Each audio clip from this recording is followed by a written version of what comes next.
ने जिसे बनाया दिल्ली पुलिस का बॉस, अगले दिन वांगचुक पर हुआ एक्शन। 20 तारीख से पहले आईपीएस अनुराग को क्यों दी गई जिम्मेदारी, अगले 24 घंटे प्रदर्शनकारियों पर पड़ेंगे भारी।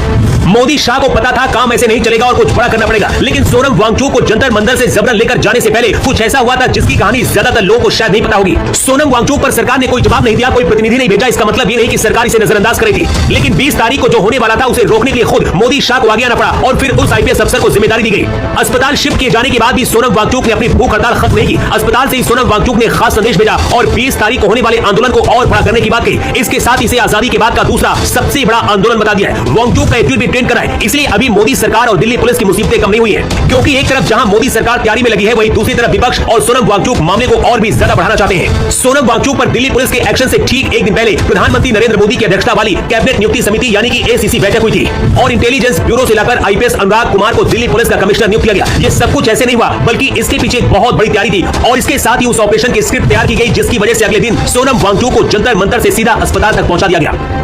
आईपीएस अनुराग कुमार 1994 बैच के आईपीएस अधिकारी हैं, जिन्हें मोदी सरकार ने वांगचुक पर एक्शन से 24 घंटे पहले दिल्ली पुलिस का नया कमिश्नर नियुक्त किया। भारतीय सुरक्षा तंत्र में एक बड़े खुफिया विशेषज्ञ के तौर पर अपनी पहचान रखते हैं। दिल्ली पुलिस कमिश्नर बनने से ठीक पहले वो देश की आंतरिक खुफिया एजेंसी इंटेलिजेंस ब्यूरो में स्पेशल डायरेक्टर के तौर पर देश की राष्ट्रीय सुरक्षा और आतंकवाद विरोधी रणनीतियों पर काम कर रहे थे। करीब 2 दशकों तक खुफिया एजेंसी में सेवा देने की वजह से सुरक्षा मामलों का गहरा विश्लेषण करने और साइलेंट ऑपरेशन को अंजाम देने में महारत हासिल है। इसलिए सोनम वांगचुक को जिस तरीके से सीक्रेट ऑपरेशन के तहत जंतर मंतर से लेकर जाया गया, इसके लिए वो सही थे। लेकिन बात सिर्फ इतनी सी नहीं है। सोनम वांगचुक और कॉकरोच जनता पार्टी यानी कि सीजेपी ने ऐलान कर दिया था कि वो 20 जुलाई को संसद का घेराव करने के लिए मार्च निकालेंगे। 20 जुलाई से संसद का मानसून सत्र शुरू हो रहा है। ऐसे में अगर प्रदर्शनकारी संसद भवन या फिर हाई सिक्योरिटी लुटियंस जोन तक पहुंच जाते तो ये केंद्र सरकार और दिल्ली पुलिस के लिए बहुत बड़ी सुरक्षा चूक और किकरी होती। नीट पेपर लीक और अन्य मुद्दों पर विपक्ष पहले से ही हमलावर है। सरकार नहीं चाहती थी कि सत्र से पहले ही दिन संसद के बाहर कोई बड़ा हंगामा हो। दिल्ली पुलिस के सर्वोच्च पद पर नियुक्ति का अंतिम फैसला कैबिनेट नियुक्ति समिति यानी कि एसीसी ही करती है, जिसके प्रमुख प्रधानमंत्री मोदी है और मुख्य सदस्य गृह मंत्री शाह है। पूर्व कमिश्नर सतीश गोलचा का कार्यकाल अभी बचा था, लेकिन इंटेलिजेंस ब्यूरो यानी कि आईबी के इतने सीनियर स्पाई मास्टर को अचानक से वापस बुलाकर कमान सौंपने का निर्णय ये साफ दिखाता है कि मोदी शाह रिस्क नहीं लेना चाहते थे। इसलिए आईपीएस अनुराग को कमिश्नर बनाया गया और 20 तारीख से पहले वांगचुक को दिल्ली पुलिस उठाकर ले गई। अब मानसून सत्र के दौरान आंदोलन को दबाने के लिए और बवाल को रोकने के लिए मोदी सरकार ने दिल्ली पुलिस का बॉस बनाकर आईपीएस अनुराग को उतारा है। लेकिन जिस तरह के हालात दिख रहे हैं, लगता नहीं है कि मामले में इतनी जल्दी शांति आएगी। वैसे आपको क्या लगता है, क्या धर्मेंद्र प्रधान को अब नैतिकता के आधार पर इस्तीफा दे देना चाहिए? अपनी राय